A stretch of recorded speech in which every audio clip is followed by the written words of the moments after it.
Today, something happened in the Persian Gulf that forced military analysts around the world to stop and look again at a question many believed had already been answered. Can anyone actually challenge the most powerful naval weapon system on Earth? Because a moment unfolded that few people ever expected to see. Iran launched missiles toward a United States aircraft carrier worth nearly $20 billion. Not a patrol ship, not a supply vessel. A full nuclear-powered aircraft carrier carrying thousands of American sailors and one of the most advanced floating military bases ever built suddenly found itself in the targeting range of Iranian missile systems. For decades, these carriers have been the ultimate symbol of American military power. Each one is essentially a floating city designed for war. More than 5,000 personnel live and operate on board. Dozens of advanced fighter jets sit ready on the flight deck. Radar systems scan the sky and sea for hundreds of kilometers in every direction. Entire fleets of destroyers and support ships travel alongside them to provide layered protection. Wherever a carrier group sails, it signals something very clear to the world. The United States has arrived with overwhelming force. But today, that image was shaken in a way that few military planners ever imagined. Iran launched missiles from hundreds of kilometers away toward the carrier operating near the Persian Gulf. The distance alone is significant. Launching missiles from more than 300 kilometers means the strike did not come from a close confrontation at sea.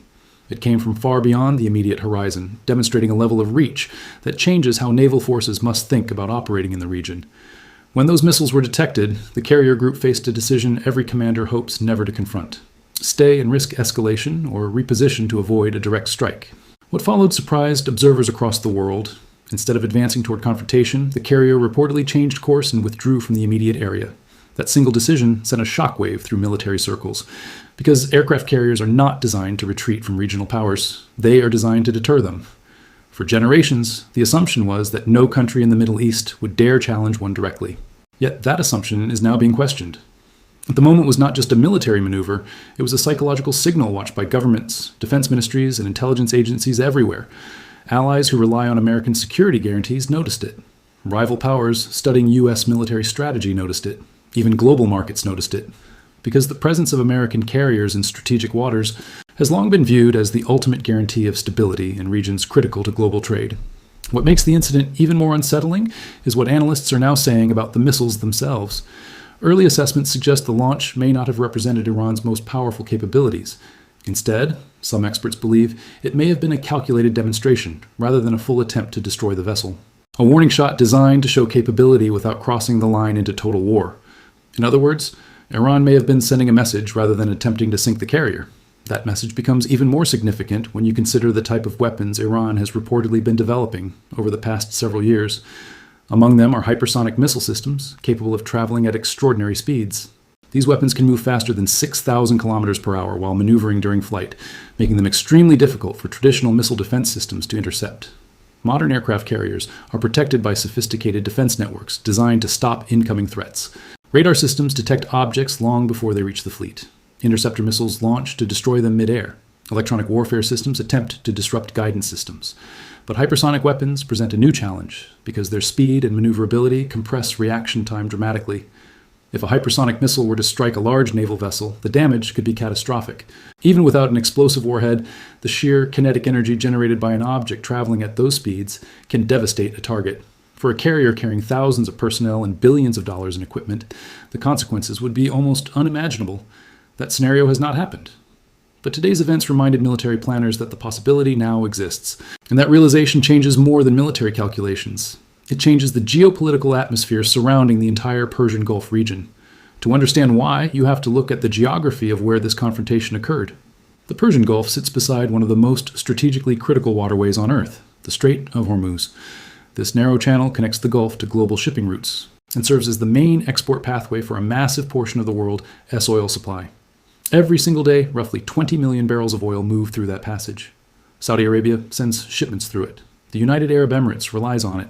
Kuwait, Iraq, and Qatar all depend on that narrow strip of water to move energy resources to international markets. Tankers carrying fuel for Asia, Europe, and beyond must pass through this choke point. Because of that reality, the security of the Strait of Hormuz has always been considered a global priority. For decades, the United States Navy has played a central role in protecting shipping lanes in the region. Carrier groups, patrol ships, and surveillance aircraft have maintained a constant presence to ensure that energy supplies continue flowing without interruption. But the missile launch toward a U.S. carrier suddenly raises an uncomfortable question. What if protecting those waters is no longer as simple as it once appeared? Energy markets are already reacting to that possibility. Oil traders watch geopolitical developments in the Gulf more closely than almost any other region in the world. Even small disruptions can cause significant price swings. A serious conflict involving naval forces could send energy prices soaring almost overnight. Insurance companies that provide coverage for oil tankers are also reassessing the situation. When risk levels increase, insurance premiums rise. In some cases, insurers may even refuse coverage for vessels traveling through conflict zones. Without insurance protection, shipping companies often cannot operate safely in high-risk areas. That means a military incident can quickly ripple through global commerce. Some shipping operators are already monitoring developments carefully. Tanker captains navigating near the Strait of Hormuz must now factor geopolitical tension into their decisions about routes and schedules. Delays or rerouting could slow the movement of energy supplies, tightening global markets and increasing volatility. Meanwhile, governments across the Gulf are quietly evaluating the implications for their own security. Countries such as Saudi Arabia, Qatar, and the United Arab Emirates host American military bases that support operations throughout the region.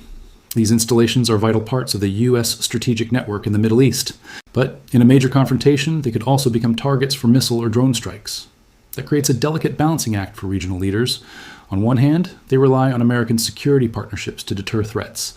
On the other hand, they must consider the risks that come with hosting military infrastructure during a period of rising tension. While these strategic calculations unfold, political pressure is also building inside the United States. Confrontations involving American military assets rarely remain purely military issues. They quickly become political debates as lawmakers, analysts, and the public demand answers about what happened and what should happen next. Some voices argue that stronger action is needed to demonstrate that American forces cannot be challenged without consequences. Others warn that escalating confrontation with Iran could trigger a broader regional conflict that would be far more difficult to control. Both perspectives highlight the same underlying reality. Once military forces begin directly targeting each other, even through warning shots, the margin for miscalculation becomes dangerously thin. Because the real question is no longer whether tension exists. The real question is what happens next. And what happens next may determine whether this moment becomes a brief crisis or the beginning of something far more dangerous. Because once a military confrontation reaches the stage where missiles are launched toward high-value assets like aircraft carriers, every decision that follows carries enormous consequences. Governments must calculate not only how to respond in the present moment, but also how their response will shape the next reaction from the other side. Right now, those calculations are happening quietly inside command centers and government buildings across multiple countries. Military planners are studying radar data, satellite images, and missile trajectories. Intelligence agencies are trying to determine whether the launch was intended purely as a warning or whether it signals a willingness to escalate further. Diplomats are communicating behind the scenes, attempting to prevent a situation that could spiral beyond anyone's control. Because the Persian Gulf is not just another region of a geopolitical tension, it is one of the most strategically sensitive areas on the entire planet. A large portion of the world's energy supply passes through its waters. Massive financial systems, industrial supply chains, and transportation networks all depend on the stability of this narrow maritime corridor. When conflict threatens that corridor, the consequences ripple outward across the global economy almost instantly. Oil markets are often the first to react. Traders constantly monitor geopolitical risk in the Middle East because energy supply disruptions can shift prices dramatically. If tensions continue rising between Iran and the United States, the possibility of disruptions in the Strait of Hormuz becomes impossible to ignore. Even the perception of risk can push prices higher as traders factor uncertainty into their calculations. A sudden surge in oil prices would not remain confined to the energy sector. Fuel costs influence transportation, manufacturing, agriculture, and logistics across the world. Higher energy prices can translate into increased costs for goods and services in countries thousands of kilometers away from the Persian Gulf. In that sense, a missile launch in one region can quietly affect everyday life across the globe. Insurance markets respond just as quickly. Tankers carrying oil and liquefied natural gas rely on insurance coverage to operate safely. If insurers determine that shipping routes have become too dangerous, premiums can rise sharply or coverage may become limited. Shipping companies then face difficult choices about whether to continue operating in high-risk zones or delay shipments until the situation stabilizes. Even temporary disruptions can create enormous pressure on supply chains. Meanwhile, the human dimension of the situation is often overlooked. Millions of foreign workers live and work in Gulf countries. People from Pakistan, India, Bangladesh, the Philippines, and many African nations travel to cities like Dubai, Abu Dhabi, Doha, and Manama to build careers and support families back home. They work in construction, transportation, hospitality, healthcare, and countless other industries that keep these rapidly growing economies functioning. For many of these workers, the Gulf represents opportunity and stability. Entire families depend on the money they send home every month. Yet, in a scenario where military tensions escalate into open conflict, these same cities could find themselves dangerously close to potential targets. Military bases scattered across the region play a crucial role in the United States' strategic presence. They host aircraft, intelligence systems, logistics hubs, and thousands of personnel who support operations throughout the Middle East. But those same bases could become focal points if a confrontation with Iran intensifies. That possibility introduces a level of uncertainty that many civilians living in the region never expected to face. Governments across the Gulf are therefore watching developments extremely carefully. Public statements tend to emphasize stability and calm, but behind the scenes, leaders are evaluating contingency plans designed to protect their economies and populations if tensions continue to rise. Maintaining balance in such a volatile situation requires careful diplomacy. At the same time, pressure is building in Washington as policymakers debate how to respond to Iran's show of capability. Military strength has long been a cornerstone of American strategy in the Middle East. Aircraft carriers, air bases, and naval patrols were designed to deter threats and reassure allies that the United States could maintain security in the region. But today's missile launch has forced a difficult question into the open. What happens if the cost of maintaining that presence begins to rise faster than the benefits? Iran appears to have spent years preparing for precisely that scenario. Rather than trying to match the United States in terms of conventional military power, Tehran focused on developing asymmetric strategies designed to challenge more powerful adversaries. That includes long-range missiles, fast attack boats, electronic warfare systems, and large numbers of relatively inexpensive drones. These technologies allow a smaller military to create significant pressure on much more expensive platforms. A drone costing tens of thousands of dollars can force a navy to deploy interceptor missiles costing millions. Long-range missiles launched from land can threaten ships operating hundreds of kilometers away. The goal is not necessarily to defeat a stronger opponent directly, but to raise the cost of confrontation high enough that continuing the conflict becomes increasingly difficult. This strategy changes how military planners must think about deterrence. Traditional naval power relied heavily on large platforms like aircraft carriers, projecting overwhelming strength. But if smaller weapons can credibly threaten those platforms, the strategic equation shifts. Protecting high-value assets becomes more complicated, and operating them close to hostile territory requires greater caution. That shift is part of a broader pattern seen throughout history. Technological innovation often reshapes the balance between offense and defense. Weapons that once seemed unstoppable eventually face new countermeasures.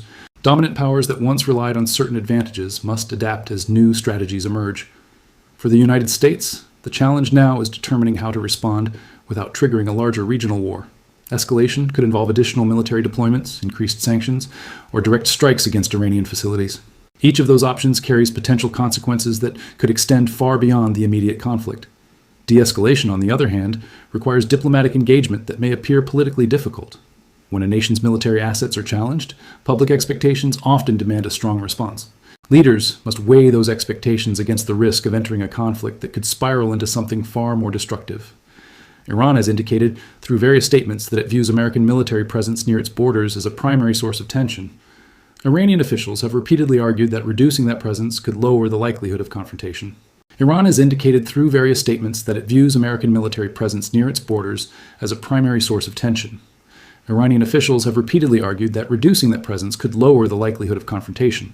Whether such proposals are realistic or politically acceptable is another question entirely, but they highlight the underlying disagreement shaping the current crisis.